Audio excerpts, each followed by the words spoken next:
The Emoji Movie is one of the most famously despised films in recent years, with a premise that's beyond desperate and gimmicky, a trailer with far more dislikes than likes, and a Rotten Tomatoes score of 8%. This movie's hate levels have reached legendary status. Now usually I like whatever I review to have some sort of nostalgic tie-in, but with all the requests I've been getting to review this, I can't see the film not becoming a nostalgic landmark of heinousness. There's a lot to get to, so let's get right to it. Insert your emoji icon brutally stabbing the Emoji Movie here. Does that emoji not exist yet? It will. Let's take a look at currently one of the most hated films ever, the Emoji Movie. It starts off with the Columbia logo having its picture taken and given an emoji. I immediately hate all life. We're told how everybody is always on their phones, but seeing how this is a Sony movie with Sony products, they don't portray this as a bad thing. That's our user, Alex. You can call him Riley. It's not his name, but it's who he is. Attention spans get shorter and shorter, and you're probably not even listening to me right now. Who has the time to type out actual words? I mean, the writers clearly didn't type out actual words. I just assumed the entire script was this. We see the emojis are alive and live in a place called Textopolis. That's just a hint of how hard they're trying in this movie. Where we see our main character is named Meh, voiced by TJ Miller. Meh, it turns out, is super happy, but his job/personality assignment for life requires him to be unimpressed by anything. We have business to attend to. What kind of business? Monkey business.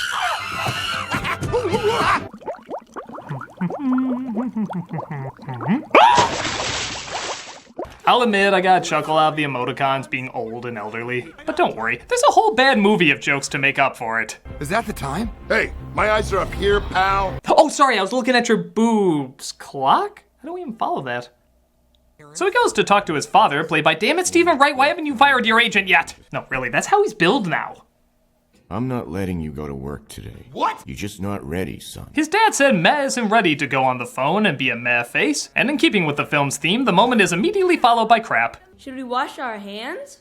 No. We're number 2. That's Patrick Stewart playing shit, and his character's name is Poop. Just doing my duty. What? Oh, sweet Jesus. Meh insists he's ready though, and he visits the original emoji, Smiler. Played by Damn it, Maya Rudolph, why haven't you also fired your agent? By the way, if you're wondering, no, that's not how she bills herself now, but it is a picture of this character hanging herself. She says you just wait for the user to pick you, and then you get scanned into his conversation. And that scan will get sent right up to Alex's text box. Yes, Snotty scanned me twice last night. It was wonderful. I gotta reply to Addie's text. What should I write? Nothing. Nothing? Words aren't cool. That's like a film mocking a generation's idiocy while also adding to that generation's idiocy. Matt gets chosen though and panics, giving a different face. What is that emoji? Just look around you. It's called the audience's goddamn reaction. Seeing how apparently this has never happened in history, I guess, everything goes wrong and the scanner is destroyed. In fact, for a system and a civilization that doesn't need to exist, they really should have more safety precautions. In fact, if phones have souls living in them, does that mean that the machines they use also have souls living in them? Do the gears inside that toaster also have little toasters inside a town called Toastopolis? Is anyone who made this realizing how stupid this all was yet? So they think Meh is a malfunction, which, yeah, honestly sounds right. As he talks to his friend Poop, and we discover a whole new emotional realm that really evolves his character. Nah, just kidding, they make shit jokes. We all have accidents. You're so soft, Poop. Not too soft, I hope. I did this role for my grandkids who are not getting Christmas presents this year. Smiler says the only thing to do is to delete him, forcing antivirus bots to wipe him out. All right, good talk. Bots! I know a lot of people compare this to Inside Out, but it doesn't help that Smiler is literally Joy, except with different hair and complete lack of joy. To quote John Lovitz from Rat Race. You should sue somebody. Meh escapes though and comes across another unpopular emoji called High Five, played by James Corden, who thinks he's being hunted too. You'll never find us down here. Welcome to the Loser Lounge, where the emojis who never get used hang out. I guess that can be funny, but you're missing the really unpopular ones, like pregnant wife drinking emoji, Ghostbuster reboot emoji, and breadstick emojis. Who the dick sauce needs breadstick emojis? Just find a hacker and get reprogrammed. High Five tells him to find a hacker in the piracy app to get reprogrammed so that everything will go back to normal. But all I need is a hacker. Today's your lucky day. Let's roll. High Five also realizes he can do that to become popular again. Kinda weird, he didn't originally think of that for himself, but they had to write this fast to start another Sony Cinematic Universe. Give him some credit, there was little toilet paper to write this on.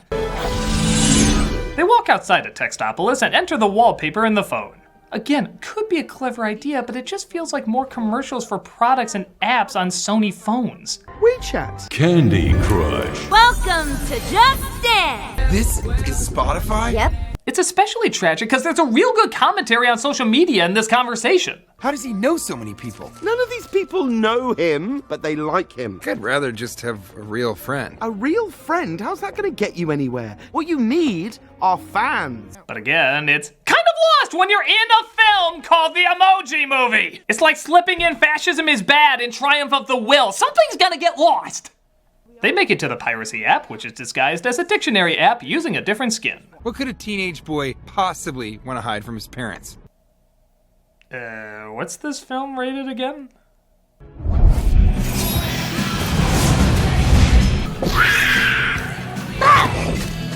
It could have been worse, John. A lot worse. While roaming through the drunken veggie tales, they come across a hacker named Jailbreak. Played by damn it, Anna Faris, why haven't you? Oh goddamn, forget it. And yes, that is how she's built. The antivirus bots come in though, and Jailbreak agrees to help Matt after she sees he can make many different emoji faces. They land in Candy Crush because, shit, we're not enough like other Disney animated films, are we? The game obviously thinks you're a candy. What are we gonna do? Stay very still. It's more likely the user's mom downloaded it, so it probably won't be played for a while. After a mere 20-minute absence, we finally see Not Riley again, as he tries to hit on the girl he likes, but Candy Crush keeps making sounds, so he calls customer service to get the phone fixed. I'd like to make an appointment. This phone is playing games with me. And yeah, that's all the insight we need on him for a while. It's amazing how much I know about this kid compared to Inside Out, like, he's a boy. They finally get him out of Candy Crush, and they realize they have to get to the cloud to reprogram him. After this, strong feminist statement. You know, women are always coming up with stuff that men are taking credit for. You know what? Discuss? Matt's parents go looking for him while also being followed by the bots, so they distract them in the YouTube app. What are you doing now? They'll be in there for hours. Okay, these jokes are over 5 years old. Place your bets. Cat video or... Why even make another guess? You know, that's it. Hey, what's this YouTube Kids video with Elsa, the Joker, and Spider-Man? Oh, that's gonna change the film's rating.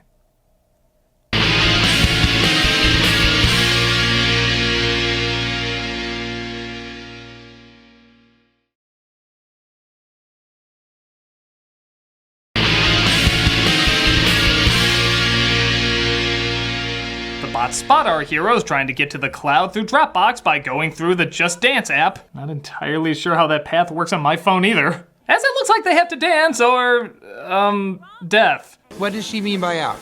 Digital death. Just Dance got a lot darker in recent years. But Jailbreak can't dance, so Mash shows her how. Oh, well, he knows how to dance. Clearly this is relationship material. Shake it, Gene! Why does a hand have a butt? Why is that my biggest question? But more importantly, why does a hand have a butt? Wait a minute! I've never seen that dance before. What's it called? I do not recall this Q&A portion of the game. The emoji pop? Everybody, do the emoji pop! I'd rather do the Macarena with the Mario than the emoji pop. While on fire. But Jailbreak reveals she's really a princess emoji, the one said to have gotten off the phone, although she clearly didn't. You're the princess emoji? You never got off the phone. Now we don't know that. Maybe she's just one of the minions playing dress up. Everything else from this movie is stolen. Well, it's been about 12 minutes. Guess we can check in on Not Riley again. God, he plays such a big part. He deletes the dance app because it's making noise, resulting in High Five getting trashed. Matt wants to go save him, leading to, again, a legit good line. I'm not just gonna leave him to get deleted. You gotta look out for number one. Well, what good is it to be number one if there aren't any other numbers? Don't try to be an actual movie now. That boat sailed with the monkey business joke. So they go through Spotify, where they sail along the sound waves, and Jailbreak discusses why she wants to get to the cloud. Did you realize that on the first emoji set, a woman can either be a princess or a bride? That's why I need to get to the cloud, where you can be whoever you want to be. Okay, first, it looks like there's a lot of female emojis there, so clearly that's changed. Second, didn't they say that Smiler was the original emoji? Does she not count in those two choices? Third, princess is really not a personality. This is very different from this. But whatever, maybe she just doesn't like the idea of emojis. Whatever the reason is, she wants to go to the cloud. So they go into the trash to save High Five, leaving all the other trash characters to die a slow and horrible death. Normally I'd be upset at that with a movie, but honestly, I'm more frustrated with how many characters don't die. In a particularly odd scene, and that's saying a lot for this film, Maz's parents look through Not Riley's pictures with his folks and have, I guess, a tender moment? I say I guess because I honestly have no idea if this is supposed to be heartwarming or funny. Right now, I'm so overwhelmed with passionate feelings for you. My love for you burns with the intensity of a red-hot flame. Aww. We'll always have Paris, Mary. So they make it to the Dropbox and ride their way to the firewall. They try different passwords they think Not Riley would have, using Maz's different expressions, but they all fail. We've tried all the important things in Alex's life. His favorite pet, sport, his favorite grandma. If only this movie gave him a personality. Like finding out that he has a favorite grandma? That's the most I know about him! But High Five saw an email in the trash to a girl he liked but never talks to, and I guess it turns out that's the password.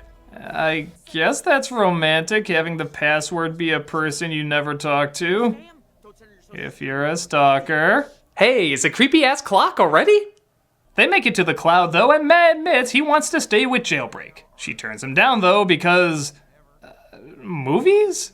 I like you just the way you are, but I had a plan. I'm not just some princess, Jean, waiting for my prince. Oh, that old excuse of I have a plan and we suck at writing emotional conflict. Timeless tale. Maz leaves, but gets captured by one of the bots, and Jailbreak decides to go back and save him. And let's go get him. I suddenly want to write in all caps and hate everything! Maz brought back to be deleted, but his parents come in to speak up for him. I have the same malfunction Jean does. It doesn't affect my voice because, you know, I got a shtick. Jailbreak and High Five crash in, but it looks like it's too late as the user is deleting the phone to fix it. However, the girl he likes is there, and it looks like... how do I even explain this? They can only send an emoji to her, and since Maz's the only one that can do a bunch of different emojis, it's decided he should go. Because, you know, sometimes a Sony phone and an emoji can get you the love of your life. Yep, that's what we're doing. That's one super cool emoji. A lot of feelings in one. I get it. I like that you're one of those guys who can actually express his feelings. You know, through the most unemotional, laziest way possible. He pushed a button! He didn't even do that! He stops the phone from being deleted because... he found love?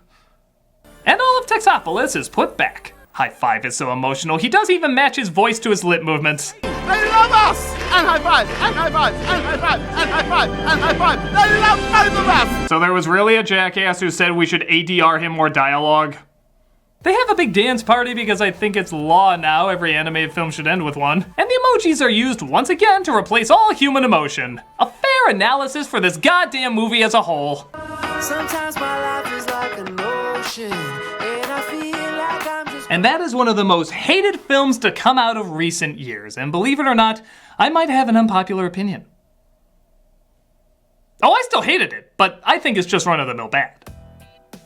I've seen much, much, much, much, much worse in all my years reviewing. This film does have a touch of creativity, at least 2 inventive lines, and enough of a visual eye to be colorful and somewhat imaginative. I've seen films that have none of those qualities, but I'd be lying if I said I didn't understand why this pissed people off so much. The corporate advertising is not at all hidden, which wouldn't be too bad if they could utilize it in a clever way like the Lego Movie did. Work it into the storytelling. Like, why couldn't we find out more about the kid through the phone? Maybe looking through his history of pictures and text we could see his flaws, and maybe the flaws tie into the problems the emojis are going through? But if we did that, we wouldn't have our bullshit resolution where a Sony product saves the day. it is bad, and it's important to remember why it's bad so other films trying to do commercial tie-ins, because let's be honest, there's gonna be plenty of those in the future, can at least work it into their story better.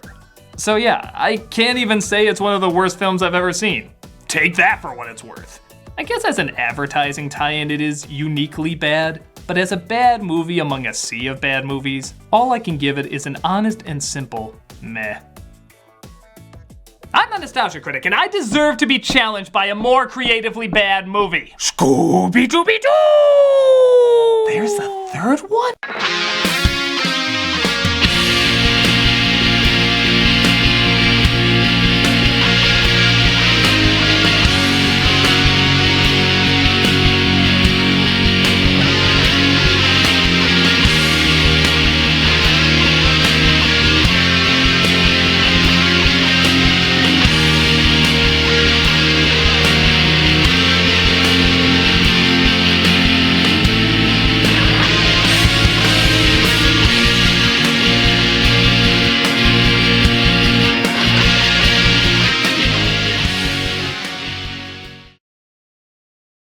Words aren't cool.